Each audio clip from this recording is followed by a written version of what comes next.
thanks Karan for joining us at the demo day at Polygon Hackers. It was great having you here. I just have a couple of questions and then we can maybe begin.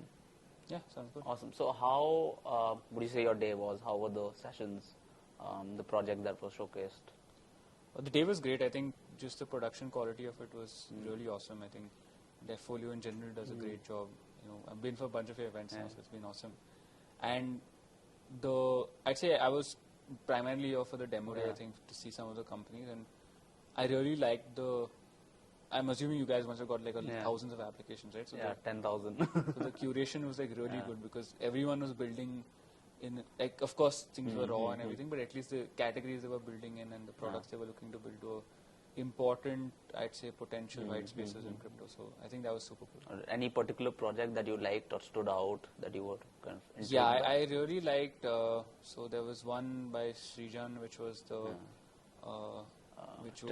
Trinity, yeah, the one which was mapping for recruitment. So that was really cool. I think I love use cases that can really bring crypto primitives to like the real world. The other one which I really liked was, so we're investors in Chainalysis, right? So anything which is related to compliance security is super interesting to us. So the one, I think Radar. Radar 5. Radar 5, that was pretty interesting. And even the one which was doing the gasless transactions, I think that, I mean, it takes, what I liked about that is like a very forward-thinking vision to see that this is the transition happening and I need to build something for that. So these were three that really stood out. Awesome. And what do you think of the Polygon Hacker House in general and what's kind of been happening? I think it's been pretty good. Yeah, I mean, like, so for me, what is a hacker house is like talking to people and figuring out, one, are they having fun? Because building is like a lonely journey, right? So if you're not having fun, it's not really worth it. So I think just the element of saying that I enjoy what I'm doing is something that I saw. And the enthusiasm levels were like super high among most of the people participating for sure. And in general, like, again, big fan of the Polygon ecosystem. I think the level of talent and just the breadth and the depth of talent building was good. So even you guys had like a task on your hand in dealing with like ultra talented people anyway. So like them coming out satisfied is, I think, the best thing you can achieve. Awesome. And when you look at projects and on demo days or in general, right, what are the few things that you're looking for? So demo days usually, so we take demo days as a pinch of salt because people have like time constraint. Otherwise, when you go for a fundraise, you have like months and months to prepare for a deck, and you have a business model. Here you have to come up with an idea, build a model, build a demo, everything within like a very constrained period of time. So what we primarily look at is how the founder is thinking about the problem space.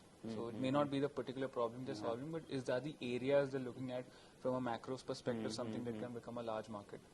Right. Second is whether there is really interesting founder market fit.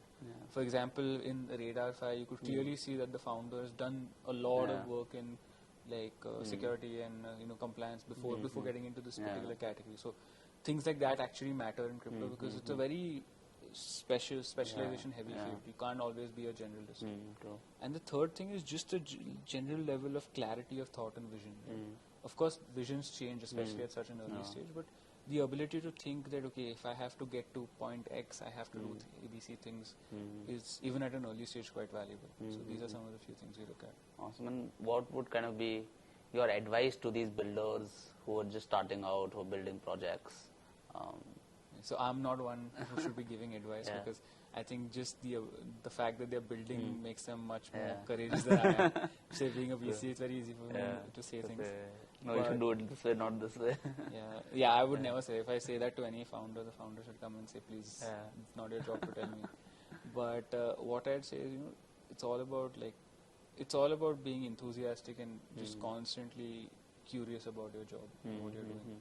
I think the day you lose that, you stop being a founder who can push the limits. Right? So as long as you're just insanely curious, constantly searching for how to better your product and make your customers happier, you will always be on the right path and the right direction. So I think it all boils down to that. That's true. And any kind of final words of advice for anybody who's just starting out in the Web3 space who wants to build, what should they kind of be mindful of or look at? You should look at Devfolio. For sure. Yes. But in general, I'd say there's in crypto, it gives you the beauty of crypto. It really gives you the opportunity to really learn by doing. It's one of the few industries that you can dive in day one. Start just with like a general MetaMask or something and learn. There are lots of YouTube videos and books and all that you can do, but I'd say just dive in. head first and you'll figure it out. Yeah. Awesome. Thanks a lot, Karan. Thank you guys for having me. Perfect.